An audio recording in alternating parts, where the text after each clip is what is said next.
Welcome back to the Old Fashioned Real Estate Show. My name is Jeff Holst and Brian Levredge. That's correct, Brian. And today we're going to talk about something amazing. We're going to talk about something unbelievable. Actually, it's just a normal episode of the Well, it should be believable because it's data, right? It's true. We're going to talk about what we're seeing in the market right now and why it's important to be thinking about market cycles. We're going to review the market cycle quadrants briefly, and we're going to make sure you know what you should be doing. We're going to do it right after this.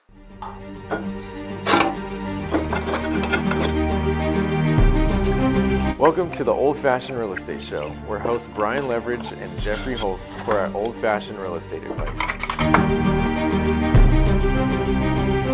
All right, Brian. So, tell me about the market.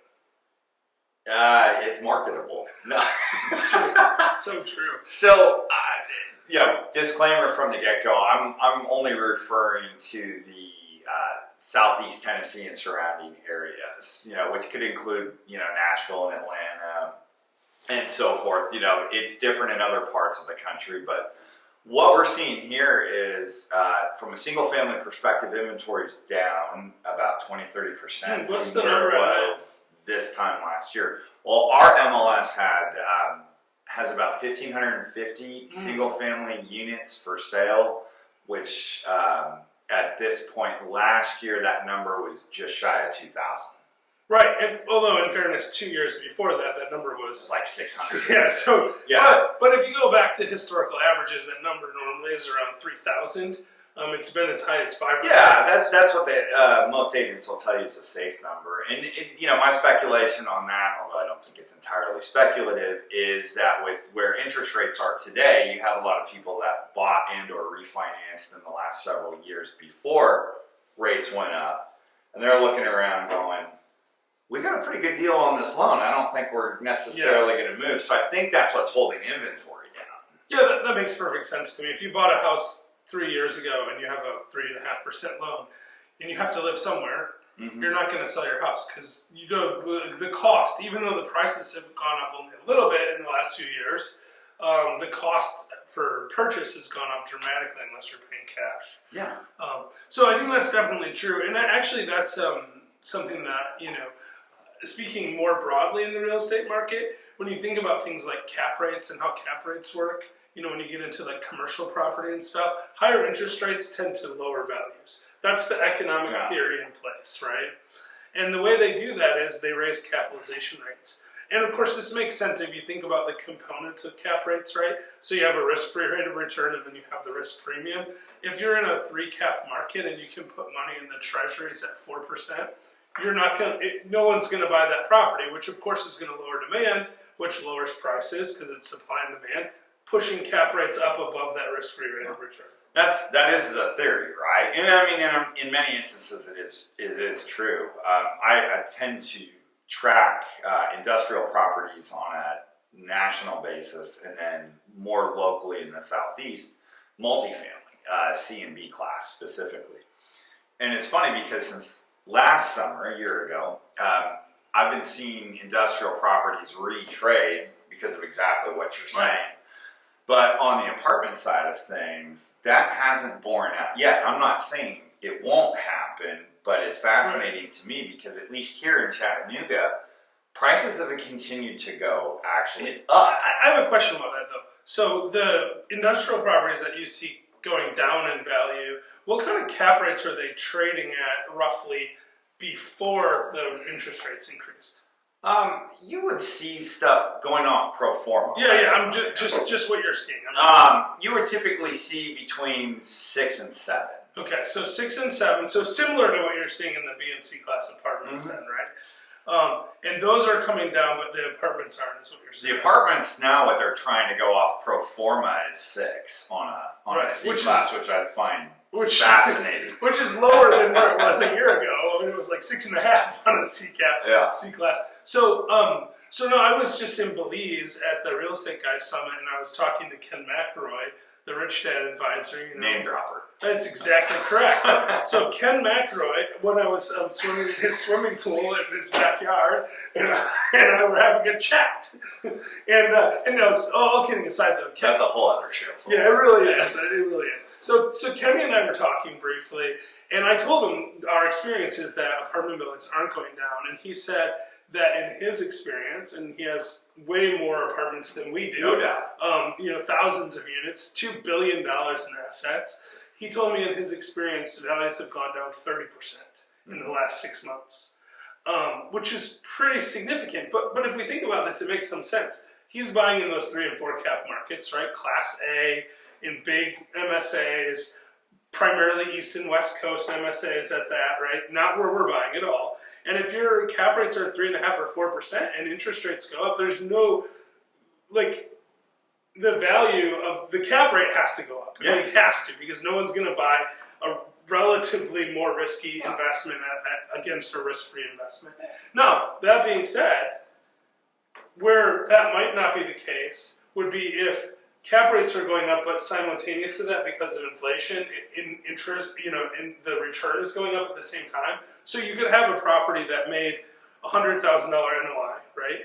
And then the cap rate went from 4 to 6%, which would be a pretty dramatic reduction in value, 50% reduction in value. But if the NOI went to 150,000, it would be the same value. Yeah. Right. Well, and I think the other point is all coincidentally, but not necessarily, I think there's a correlation as well. When you look at single family values in many Western markets, right, those have come down as well. And I think what we're seeing is a flight of capital from those markets. People have choices both where they want to invest and where they want to live. And so when you look at migration patterns, the Southeast in particular is drawing a lot of migration from other parts of the United States. And I think that kind of props us up down here, whereas, to your point, if you're seeing 3 and 4 cap properties in the West, then you come out here and you go, oh my gosh, there's a 6 cap. That's right. Amazing. Yeah, it may not be amazing for us who are used to it here, but for them, yeah. Well, it is kind of amazing for us when people pay 6 cap and we can sell to them at those prices. But no. So the truth of the matter is, though, I feel like, from a market perspective, that typically what you see is the coasts and the higher value, lower cap rate properties are leading indicators of what's going to happen in the market. Now, that doesn't mean we're going to see a 30, just because Ken McElroy told me he has a 30% reduction in value, does not mean that we're going to see a 30% reduction in value in Chattanooga. Of course, those are different. During the last recession in 2008 to 2011, prices were fairly flat here, where they were down 20 or 30%. I lived in Southern California at the onset, then moved here at the end of 2012, and I got to see basically the bottom in 2 different markets. Yeah, no, same for me. I moved in 2010, so I had that same experience. Back in Michigan, property values in Grand Rapids went down 30 to 40%, and in 2 years. And here, they went down 5 or 10% in 2 years. It's still down, but it's not the same. But this is actually really instructive, right? Because there's a couple of things. One, the value of something you already own doesn't matter unless you're selling it, right? So as long as it's still cash flowing, you're okay. But the other thing is recognizing that each market is different. Industrial is different than apartments. Apartments are different than commercial, and also high-rise office probably not a good investment right now. Right, but Chattanooga is different than LA, right? Yes. So high-rise office in LA, I'm pretty sure that's a bad idea, right? Although you might see some deals, right? Blood in the streets. It doesn't. You can make money in all markets, but that isn't to say that in the right scenario, a high-rise couldn't be the right investment. For example, say you bought a high-rise building and you happen to have a tenant that was about to sign a 20-year lease with you at triple net, and they're a Class A tenant, and they're like Amazon wanting to move to your building. Sure. Then I feel like that could be a good investment. So I think it's difficult when looking at real estate investing to say, is it a good time to invest? The answer is, it's always a good time to invest as long as the deal makes sense. That's right. And that's how you have to kind of think about it. And as we go forward, I have some thoughts. If we cycle back to, we did this episode on real estate market cycles, in 2016 or 17 now, it's been quite a while. And you remember we used the 18-year real estate market cycle by Fred Fulvery to sort of predict that there wouldn't be a recession between then and, well, frankly, next year. And so far, he's right. Pretty right, except for he admitted he was wrong. I actually did some additional reading by Fred Fulvery this last month for a presentation I was doing. And Fred Fulvery wrote in 2021 that he no longer believes that there'll be a real estate crash in 2024 to 2026. He said that the COVID... We papered over. No, what he really said was that COVID reset the cycle potentially because it caused a deep, quick recession, and that it was too early to know when the next... Because you had to look at more data, and this was in March of 2021. Unfortunately, Fred Fulvery died of COVID in June of 2021, so we will never know what his dad would have told him. So rest in peace, Fred, because you've been a guider of my thinking for a long time. So, but I mean, a couple things, and we've talked about these in past episodes, right? I mean, it's uncertain right now. I don't think anybody would disagree with that assessment.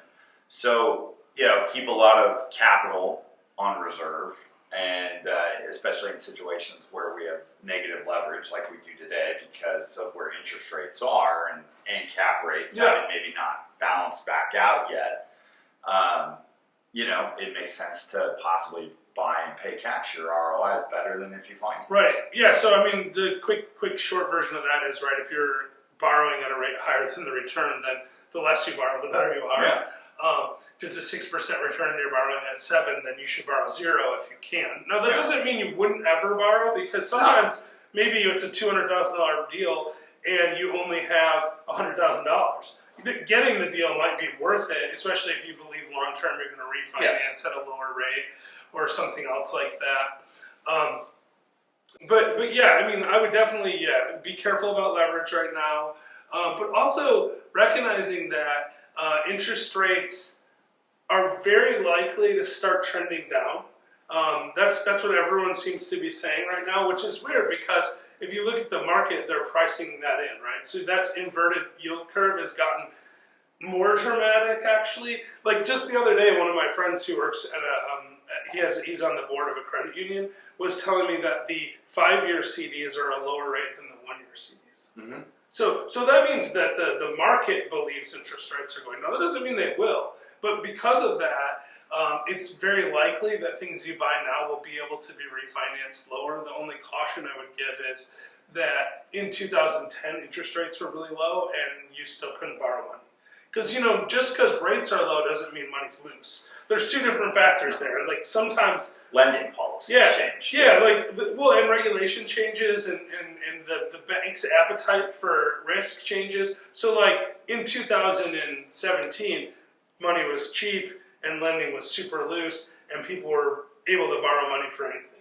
Right now, lending is tightened a little bit and rates have gone up. So now people are like, well, when rates go down, I'll refinance. But that may not be true. Yeah. Rates go down in a recession a lot of times, and in recessions, banks don't want to lend. So something to consider is if your strategy is to get debt in place that's not good now and then refinance later, that might not work.